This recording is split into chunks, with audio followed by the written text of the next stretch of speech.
রাধা রাধা বন্ধুরা, বেদকথার পরিবারে সবাইকে অনেক অনেক স্বাগত। বন্ধুরা, শাস্ত্রমতে আমরা সকলেই জানি যে মঙ্গলবার হলো বজরংবলীর আরাধনার দিন। আর এই দিন তাকে যদি প্রসন্ন করা যায় তাহলে আমাদের জীবন থেকে সমস্ত রকম দুঃখ দুর্দশা, অভাব অনটন, আর্থিক কষ্ট, রোগ ব্যাধি এবং তার সাথে সাথে ঋণের জাল সব কিছু থেকেই আমরা মুক্তি পেয়ে যেতে পারি।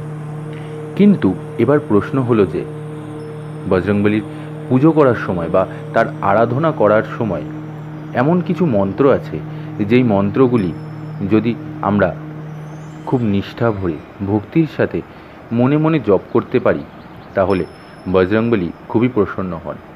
এরকম প্রচুর মন্ত্র আছে, তার মধ্যে সবথেকে শক্তিশালী একটি মন্ত্র এবং খুবই সাধারণ একটি মন্ত্র, যেই মন্ত্রটি আমরা যদি একটু নিষ্ঠা ভরে ভক্তি ভরে পাঠ করতে পারি তাহলে বজরংবলীর আশীর্বাদ কিন্তু আমাদের মাথার উপরে সর্বদা থাকে।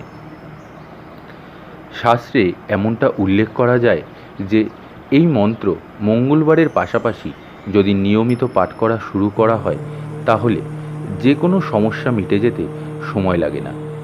শুধু তাই নয়, এই মন্ত্রটি পাঠ করা শুরু করলে কর্মক্ষেত্রে চরম সফলতার লাভও প্রশস্ত হয়। নানাবিধ সমস্যায় যাদের জীবন দুর্বিষহ হয়ে উঠেছে তারা এই মন্ত্রটি পাঠ করতে একদমই ভুলবেন না। মন্ত্রটি হল ওম হনুমতে নমঃ। আবারও বলে দিচ্ছি, ওম হনুমতে নমঃ। এই মন্ত্রটি আপনাকে নিষ্ঠা ভরে অন্তত 108 বার মনে মনে জপ করতে হবে তার আরাধনা করার সময়। পুজো করার পাশাপাশি এই মন্ত্রটি জপ করা শুরু করলে বজরংবলী এতটাই প্রসন্ন হন যে তার আশীর্বাদ থেকে বঞ্চিত হওয়ার কোনো সম্ভাবনাই থাকে না। বজরংবলীর ইতিবাচক দৃষ্টি যার উপর একবার পড়ে তার জীবন বদলে যেতে সময় লাগে না। হিন্দু ধর্মের ওপর লেখা প্রাচীন কিছু শাস্ত্রে বা প্রাচীন কিছু বইয়েও এমন কিছু মন্ত্রের উল্লেখ পাওয়া যায় যা পাঠ করলে নাকি বজরংবলী জাগ্রত হয়ে ওঠেন।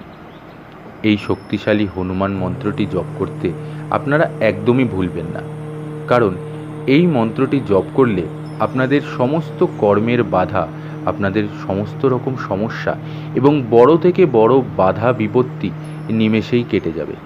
তাই প্রত্যেক মঙ্গলবার করে যদি পারেন আপনারা অবশ্যই 108 বার এই মন্ত্রটি জপ করুন। এছাড়াও যদি আপনি প্রত্যেক দিন এই মন্ত্রটি জপ করতে পারেন তাহলেও বজরংবলী আরও বেশি প্রসন্ন হন এবং দ্রুত প্রসন্ন হয়ে আপনার জীবনে সুখ সমৃদ্ধিতে সমস্ত কিছু ভরে নিয়ে আসেন।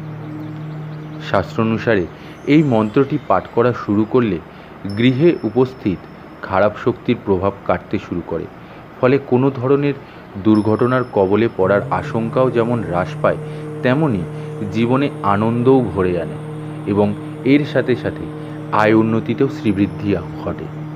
মৃত্যু ভয় কেটে যায় বা মৃত্যুর যোগ থাকলেও সেটি কেটে যায়। আর্থিক দিকে আপনারা প্রচুর পরিমাণে সক্ষম হয়ে উঠবেন এবং সফল হয়ে উঠবেন এবং তারই সাথে সাথে আপনারা খুবই স্বাবলম্বী হয়ে উঠবেন আর্থিক দিকটা উন্নত করার জন্য। আপনাদের বাড়ি থেকে, আপনাদের জীবন থেকে নেতিবাচক শক্তি ধীরে ধীরে দূর হতে থাকবে। এরই সাথে সাথে গৃহস্থে সুখ সমৃদ্ধিতে ভরে উঠবে।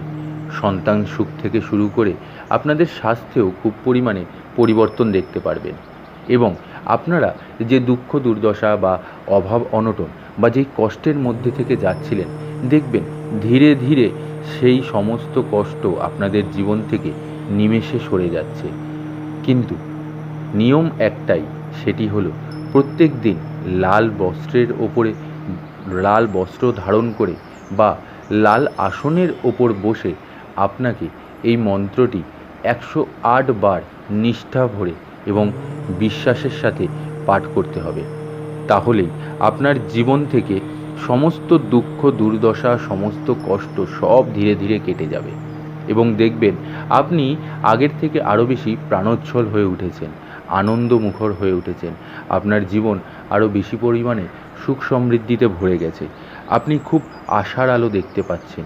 আপনার আটকে থাকা কাজ, আপনার বেঁধে থাকা কাজ আপনার সমস্ত রকম কষ্ট ধীরে ধীরে আপনার জীবন থেকে নির্মূল হয়ে যাচ্ছে। আপনি কোনো রকম কোনো দুঃখ দুর্দশার মধ্যে থেকে যাচ্ছেন, আপনি কোনো অভাব অনটনের মধ্যে থেকে যাচ্ছেন, আপনাকে সমস্ত সব দিক থেকে শুধুমাত্র নেতিবাচক চিন্তা এবং মানসিক চাপ ঘিরে রয়েছে, সব ধীরে ধীরে কেটে যাবে। দাম্পত্য সুখ আসবে আপনাদের জীবনে এবং তারই সাথে সাথে আপনাদের কর্মে উন্নতি ঘটবে।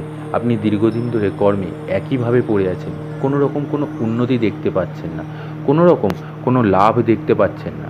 দেখবেন এতে আপনাদের জীবনে ধীরে ধীরে পরিবর্তন আসবে। শুধু নিয়ম একটাই, আপনাকে নিষ্ঠা ভরে এবং ভক্তি ভরে আপনাকে এই মন্ত্রটি 108 বার জপ করে যেতে হবে। এই ছিল বন্ধুরা সম্পূর্ণ তথ্যটি। আশা করছি আপনাদের তথ্যটি ভালো লেগেছে। তথ্যটি ভালো লাগলে অবশ্যই আমাদের ইউটিউব চ্যানেলটিকে সাবস্ক্রাইব করে আর তার সাথে সাথে পাশে থাকা বেল আইকনটি প্রেস করে অল নোটিফিকেশানটি অন করে নেবেন। আর আমাদের ফেসবুক পেজ বেদকথাটিকেও ফলো করে নেবেন। এরই সাথে সাথে যারা আমার চ্যানেলে নতুন আছেন তারা অবশ্যই চ্যানেলটিকে সাবস্ক্রাইব করে নেবেন। আর কমেন্ট বক্সে অবশ্যই বজরংবলীর প্রতি যদি ভক্তি থেকে থাকে এবং তাকে যদি আপনারা ভালোবাসেন তাহলে অবশ্যই জয় বজরংবলী লিখে যাবেন আর রাধা রাধা লিখে যাবেন। সবাই ভালো থাকবেন এবং সুস্থ থাকবেন। রাধা রাধা।